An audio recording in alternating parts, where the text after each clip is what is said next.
Hello dear friends, and today we will be talking legal in Mexico because it's important. Currently we're in Mexico City, and while we are at the notary waiting for our papers to be signed, I caught my good friend Ramiro, who is a lawyer in Mexico City and who will help us to investigate some really important things as to Mexican surrogacy. So, my question number one. To whom surrogacy is allowed in Mexico City? En México, la gestación subrogada puede estar presente para todas las personas que vivan en México o que estén de paso en México. Todas las personas que estén en el territorio nacional pueden acudir a la gestación subrogada. No hay limitación si sean mexicanos o sean extranjeros. Todos pueden venir con la única salvedad de que sean mayores de 18 años de edad.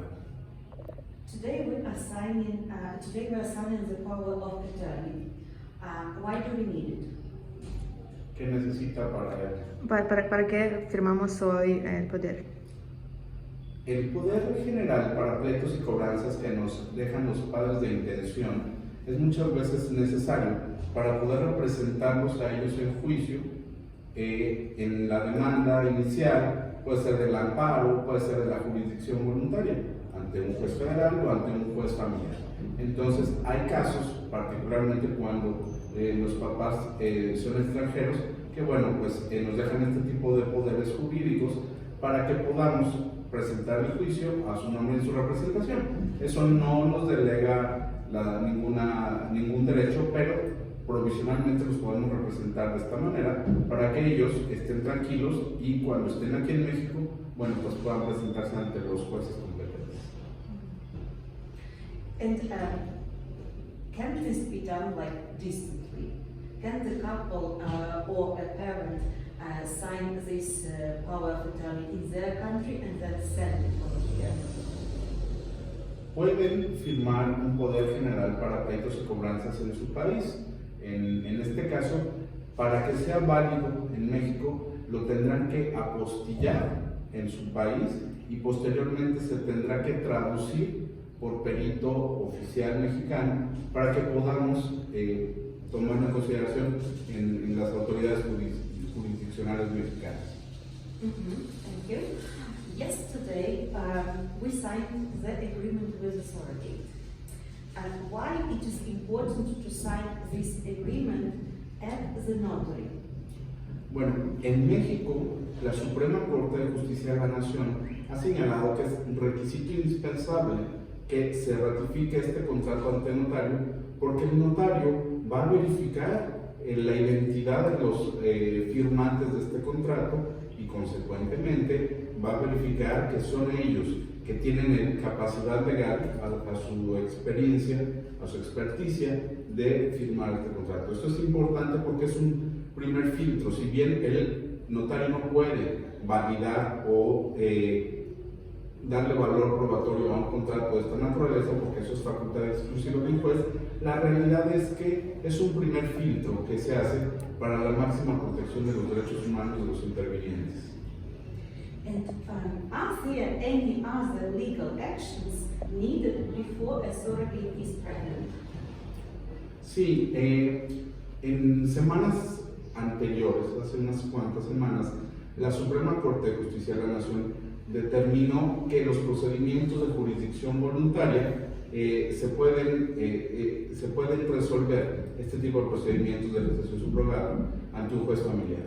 Entonces, ¿qué nos señaló la Corte? Que previo a la transferencia embrionaria debemos de presentarle al juez familiar el contrato que se firmó y que se ratificó ante notario, y si el juez familiar advierte que ese contrato no es violatorio de derechos humanos, inmediatamente va a poder dar el visto bueno para que se realice la transferencia embrionaria y posteriormente, seguido el embarazo en todas sus fases, una vez que nazca el bebé, bueno, ya va a dar la orden para que el acta de nacimiento del bebé salga a nombre de los papás y no así de la gestante sustituta.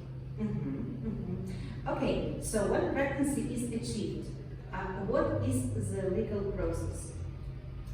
Tenemos actualmente dos alternativas. Como señalé, la Suprema Corte de Justicia de la Nación resolvió que se puede puede acudir ante un juez familiar mediante jurisdicción voluntaria. Sin embargo, al día de hoy no ha sido publicada esta resolución, esta jurisprudencia, entonces al día de hoy no es obligatoria para los jueces familiares. Sin embargo, bueno, no se debe de limitar, se puede intentar presentar la jurisdicción voluntaria. En caso de que no sea así, se puede acudir al juicio de amparo. ¿Por qué se tiene que acudir al juicio de amparo? Porque vamos a presentar una solicitud de registro al registro civil para que expida en el momento que nazca el bebé el acta de nacimiento con los apellidos de los papás. El registro civil nos va a decir que no es posible porque en la Ciudad de México o en casi todo el país no está regulada la gestación subrogada. Con esa respuesta podemos acudir al juicio de amparo. El juicio de amparo es un juicio de derechos humanos en el que un juez federal va a reconocerle los derechos tanto al bebé en principio, que tiene derecho a una identidad, y a los papás, y la base primordial es precisamente este contrato ratificado ante un notario público que tiene pública. Entonces, ese es otro de los caminos que podemos acudir al día de hoy. So, in case the couple needs to change a surrogate mother, will it need everything from the very beginning? Es correcto. Cada vez que haya alguna necesidad de que se tenga que cambiar a la gestante sustituta en este tipo de procedimientos, en atención a la máxima protección de derechos humanos a la gestante, tenemos que iniciar todo este procedimiento, tenemos que firmar un nuevo contrato y ratificarlo para posteriormente presentarlo ante el juez. Esto es mandatorio porque necesitamos siempre protegerla al máximo de sus derechos humanos. No perdamos de vista que ella está ayudando a los papás para lograr su voluntad procreacional, que no es otra cuestión más que su voluntad a querer ser padres o madres. En ese sentido, necesariamente tenemos que respetar al máximo los derechos humanos y, tomando en consideración los precedentes de la Suprema Corte de Justicia de la Nación, tenemos que llevar a cabo todo el procedimiento. Who are the parents on the birth certificate?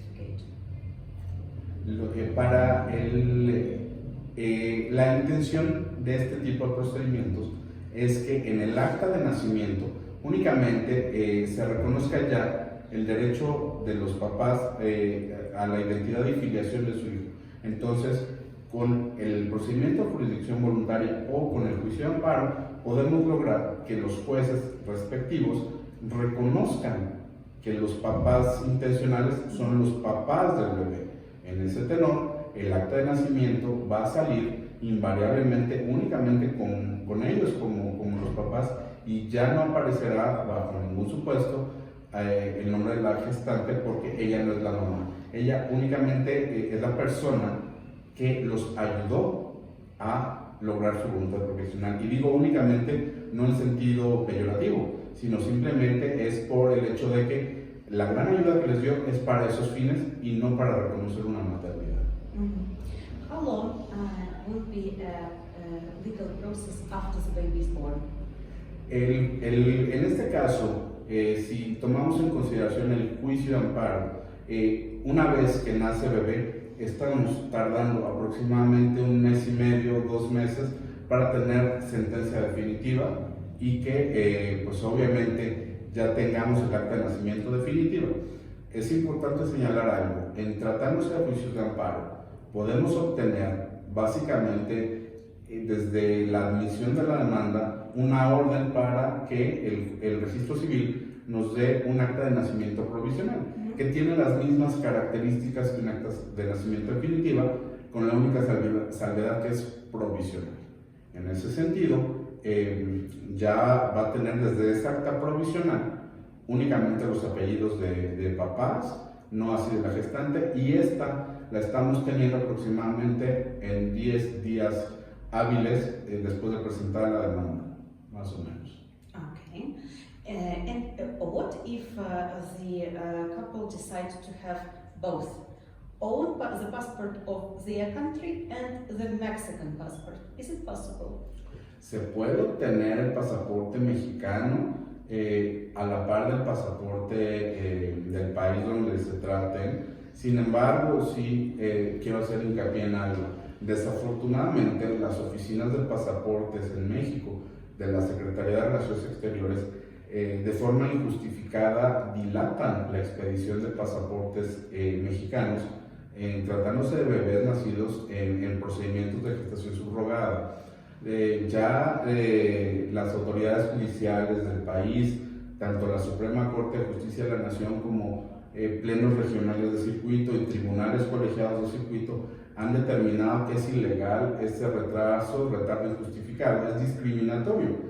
Desafortunadamente, ahorita tenemos que acudir a un segundo amparo para que la autoridad les expida de una manera pues rápida este tipo de documentos de identidad, porque desafortunadamente estas oficinas de pasaportes dilatan bajo un pretexto de una investigación y pueden entregar este documento pues en meses, lo que es violatorio de los derechos humanos, y por eso es que estamos acudiendo a un nuevo juicio de amparo para que pues los tengan 15 días, 3 semanas o en el peor escenario en un mes.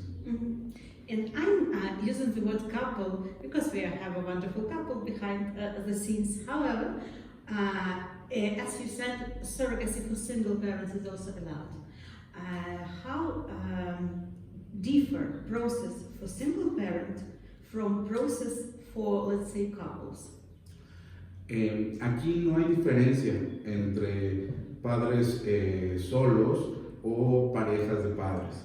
Aquí es exactamente el mismo procedimiento porque todas las autoridades deben de respetar los derechos humanos, sean hombres o mujeres solas o, en su caso, parejas. En ese sentido es el mismo procedimiento, no puede haber distingos porque eso sería discriminatorio. Entonces es el mismo procedimiento en todos los casos. Okay, wonderful, wonderful. And here we're both Anastasia and Ramina from the heart of Mexico City, straight to you.